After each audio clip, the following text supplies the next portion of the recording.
نظم حقیقت حسن، تشریح اور مشکل الفاظ کے معنی کے ساتھ۔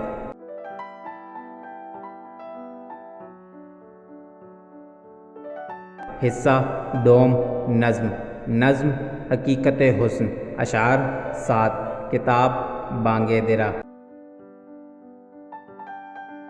خدا سے حسن نے ایک روز یہ سوال کیا، جہاں میں کیوں نہ مجھے تو نے لازوال کیا۔ ملا جواب کہ تصویر خانہ ہے دنیا، شب دراز عدم کا فسانہ ہے دنیا۔ ہوئی ہے رنگ تغیر سے جب نمود اس کی، وہی ہنسی ہے حقیقت زوال ہے جس کی۔ کہیں قریب تھا یہ گفتگو قمر نے سنی، فلک پہ عام ہوئی اختر سحر نے سنی۔ سحر نے تارے سے سن کر سنائی شبنم کو، فلک کی بات بتا دی زمیں کے محرم کو۔ بھر آئے پھول کے آنسو پیام شبنم سے، کلی کا ننھا سا دل خون ہو گیا غم سے۔ چمن سے روتا ہوا موسم بہار گیا، شباب سیر کو آیا تھا سوگوار گیا۔ پہلا شعر۔ خدا سے حسن نے ایک روز یہ سوال کیا، جہاں میں کیوں نہ مجھے تو نے لازوال کیا۔ مشکل الفاظ کے معنی۔ لازوال یعنی جو فنا نہ ہو، تشریح۔ اقبال نے اس نظم میں حسن کی حقیقت اور اس کے اسرار سے پردہ اٹھایا ہے۔ اس حقیقت سے آگہی بقول ان کے ہر زندہ شے کے لیے ایک المیہ کی حیثیت رکھتی ہے۔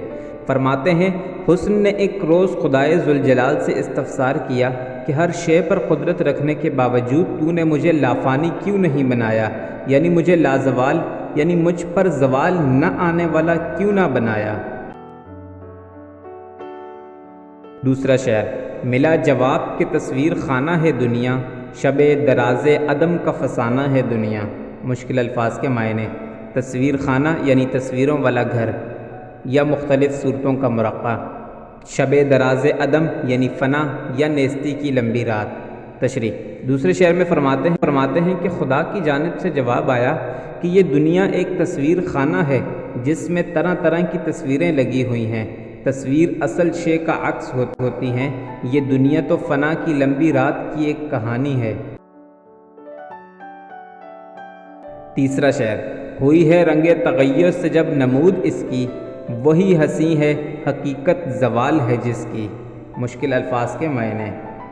زوال رنگ تغیر یعنی بدلتے رہنے کا انداز، نمود یعنی ظاہر ہونا، ہنسی یعنی خوبصورت، حقیقت یعنی اصلیت، زوال یعنی فنا یا اتار، تشریح۔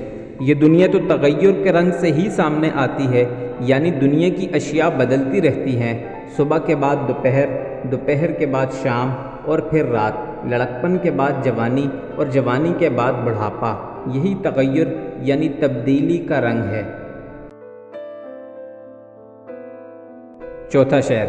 کہیں قریب تھا یہ گفتگو قمر نے سنی، فلک پہ عام ہوئی اختر سحر نے سنی۔ مشکل الفاظ کے معنی۔ گفتگو یعنی بات چیت، قمر یعنی چاند، فلک یعنی آسمان، عام ہونا مراد پھیل جانا، اختر صبح یعنی صبح کا تارا، تشریح۔ اس شعر میں اقبال فرماتے ہیں کہ جس لمحے حسن اور خدا کے مابین یہ مکالمہ ہو رہا تھا تو چاند بھی کہیں قریب سے کچھ سن رہا تھا۔ اس نے آسمان پر سب کو بتا دیا، جس کے سبب پورے آسمان پر یہ مکالمہ عام ہو گیا، صبح کے ستارے نے بھی یہ بات سن لی۔ پانچواں شعر۔ سحر نے تارے سے سن کر سنائی شبنم کو، فلک کی بات بتا دی زمیں کے محرم کو۔ مشکل الفاظ کے معنی۔ شبنم یعنی اوس، محرم یعنی واقف یا رازدان، تشریح۔ صبح کے ستارے نے سحر کو اور سحر نے ساری بات زمیں کے محرم شبنم کو بتائی۔ شبنم کو زمین کا محرم یعنی رازداں اس لیے کہا گیا ہے کہ وہ آسمان سے زمین پر آتی ہے، اور یوں جو آسمان کا راز تھا وہ زمین کے باسیوں پر بھی منکشف ہو گیا۔ چھٹا شعر۔ بھر آئے پھول کے آنسو پیام شبنم سے، کلی کا ننھا سا دل خون ہو گیا غم سے۔ مشکل الفاظ کے معنی، آنسو بھرانا یعنی آنسو نکل آنا، دل خون ہونا یعنی سخت دکھ بھرا ہونا۔ تشریح، چنانچہ جس لمحے شبنم نے پھولوں کو حقیقت حسن سے آگاہ کیا تو وہ آبدیدہ ہو گئے، یعنی آنکھوں میں آنسو آ گئے، اور کلی جو کھلی نہیں تھی کا ننھا سا دل بھی غم سے خون ہو گیا، یعنی اس پر افسردگی طاری ہو گئی۔ 7واں شعر، چمن سے روتا ہوا موسم بہار گیا، شباب سیر کو آیا تھا سوگوار گیا۔ مشکل الفاظ کے معنی، شباب یعنی جوانی، سیر کو آنا مراد تھوڑی دیر کے لیے کہیں آنا، سوگوار یعنی غم کا مارا ہوا۔ تشریح، پھول اور کلی کی حالت دیکھ کر موسم بہار بھی روتا ہوا چمن سے رخصت ہو گیا، اور شباب بھی غم زدگی کے عالم میں منزل فنا کی جانب گامزن ہو گیا، یعنی شباب باغ کی سیر کو آیا تھا اور وہ خوش ہونے کے بجائے سوگوار ہو گیا۔ اگر آپ کو یہ ویڈیو اچھی لگی ہے تو براہ کرم چینل کو سبسکرائب کریں اور گھنٹی کا بٹن دبائیں تاکہ ہر نئی آنے والے ویڈیو کی اطلاعات مل سکے۔ شکریہ۔